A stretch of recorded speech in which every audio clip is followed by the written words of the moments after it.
तरफ उत्तर कोरिया में तानाशाह किम जोंग उन चाहते हैं कि लोग उन्हें पप्पा बोले, यानी कि पिताजी, लेकिन भड़क गए हैं उत्तर कोरिया के नौजवान। जानेंगे क्या है मामला। तो वहीं दूसरी तरफ कहते हैं ना, लतखोर ऐसे नहीं मानते हैं। राड़म एड़म पवित्रम, राड़ को एड़ से ठीक किया जाता है। यूएन ने एक बार फिर से G20 कश्मीर में हो रही है इसको लेकर अड़ंगा डाला, जिसके बाद भारत ने कहा निकलो यहाँ से, दफा हो जाओ। जानेंगे जियोपॉलिटिक्स में क्या कुछ चल रहा है, आइए जानते हैं इन खबरों को विस्तार से। ये जो देश देख रहे हैं ना, उत्तर कोरिया, इस उत्तर कोरिया में एक ऐसा सन की तानाशाह बैठा हुआ है जिसके मन में आज अगर कोई ख्याल आया तो उस ख्याल को करने के लिए उतर जाता है। कल अगर ख्याल आया तो कल उस चीज को बदल देता है। कहा तो ये जाता है कि ट्रम्प के साथ एक मीटिंग में वो ट्रांसलेटर लेकर गया था और ट्रांसलेटर ने कुछ बताने में गलती कर दी थी, जिसके बाद ये बंदा उस ट्रांसलेटर को लेकर घर तो आया, उसका अपना ही था, उत्तर कोरिया का ही था, और कहते हैं एयरपोर्ट पे उतरते ही गोली मार दी थी। वैसे कहा जाता है कि एक मीटिंग चल रही थी, इस सैन्य मीटिंग में एक सैन्य अधिकारी ने झपकी ले ली थी और ये झपकी उसे इतनी महंगी पड़ी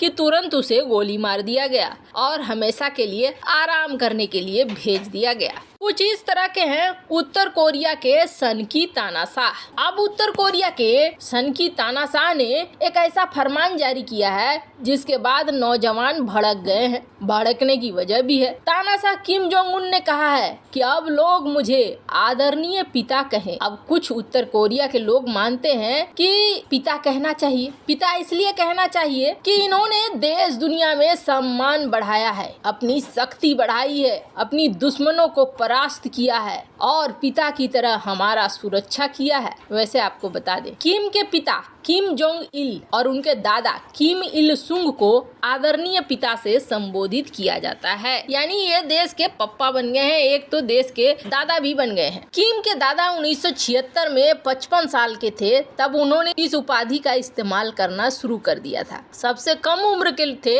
उत्तर कोरिया के लोग इन्हें दादाजी कहने लगे थे और किम के पिता ने इस उपाधि का प्रयोग तब किया था जब 53 साल के थे। हालांकि जब पिता बने तो उसी साल उनका निधन भी हो गया था 2011 में। लेकिन किम जोंग उन जो इस वक्त तानाशाह हैं मात्र 38 साल के हैं। 14 से 35 साल के युवा बोल रहे हैं कि 38 साल के किम को हम पप्पा क्यों बोले, पिताजी क्यों बोले। युवाओं में नाराजगी भर गई है। अब किम जोंग उन के लोग समझा रहे हैं कि देखो, ये एक निडर देशभक्त है, जोशीला नेता है, ये एक ऐसा नेता है जिसने उत्तर कोरिया की गरिमा और शक्ति को दुनिया में फैलाया है, इसीलिए उन्हें पिता कहा जाना चाहिए। हालांकि ये जो युवा हैं जो इस वक्त विरोध के लिए खड़े हुए हैं, इनमें से 2-4 टपकेंगे तो वैसे ही सब पिता क्या दादा मानना शुरू कर देंगे, ये तो तय है। लेकिन हाँ, एक बात सही है और इस बात को आप मानेंगे कि तानाशाह की सनक की वजह से तानाशाह ने उत्तर कोरिया को बचा कर रखा हुआ है। अमेरिका भी डरता है कि कहीं ये सन की तानाशाह अपने मिसाइलों को छोड़ न दे। इस बात में कहीं न कहीं एक बड़ी सच्चाई तो जरूर है। खैर, जहाँ एक तरफ ये सब कुछ हो रहा है तो वहीं दूसरी तरफ यूएन ने फिर हमारे मामले में टांग घुसेड़नी शुरू कर दी है। आपको याद होगा कुछ महीने पहले की एक खबर थी। दरअसल जब चाचा नेहरू इस पूरे मामले को, कश्मीर मामले को लेकर पहुंच गए थे यूएन में ना, तब एक तो उन्होंने सबसे बड़ी गलती करी थी, एक ऐसा ब्लंडर जिसको देश अभी तक भुगत रहा है। उसके बाद एक बड़ी चीज बनी थी,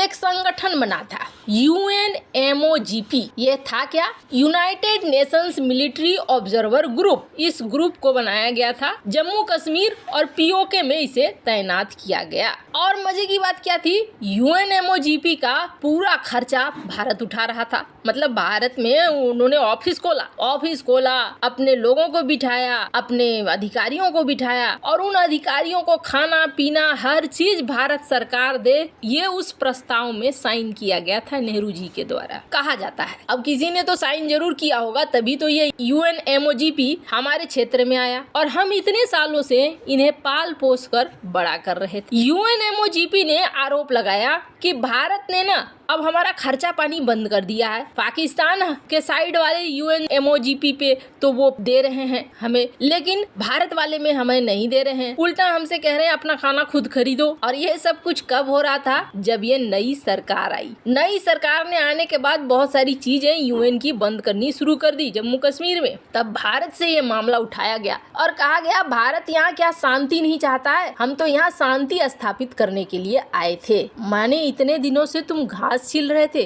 कौन सी शांति स्थापित करवा दी जब वहाँ से कश्मीरी पंडित निकाले गए, जब बार बार हमले होते थे। भारत ने उस वक्त ये स्टेटमेंट दिया कि तुम निकलो यहाँ से, तुम्हारी यहाँ जरूरत नहीं है, जम्मू कश्मीर हमारा द्विपक्षीय मुद्दा है, हम इसे अपने लेवल पर हल करेंगे और तुम्हारा खर्चा हम क्यों उठाएं, तुम यहाँ से रफा दफा हो। भारत ने ये बात यूएन MOGP को कहा था। पाकिस्तानी मीडिया ने तो इसे जोर शोर से कवर भी किया था कि देखो भारत इतना बड़ा हो गया है कि भारत ने अब यूएन को कहा कि भैया यहाँ से निकलो। लेकिन कहते हैं ना, एक बार में बात नहीं मानी जाती है, कुछ ऐसा ही हुआ है। ह्यूमन राइट विभाग, मानव अधिकार विभाग का एक खास रिपोर्ट आया है यूएन में, और यूएन में ना जो एक्सपर्ट रिपोर्टर है उसने रिपोर्ट किया है। उसने ये कहा है कि जब से 6 अगस्त 2019 से आर्टिकल 370 हटाया गया है, तब से इस इलाके में भारत सरकार कश्मीरी मुस्लिमों को, माइनॉरिटीज को पॉलिटिकल पार्टिसिपेशन नहीं दे रही है। कुछ ऐसी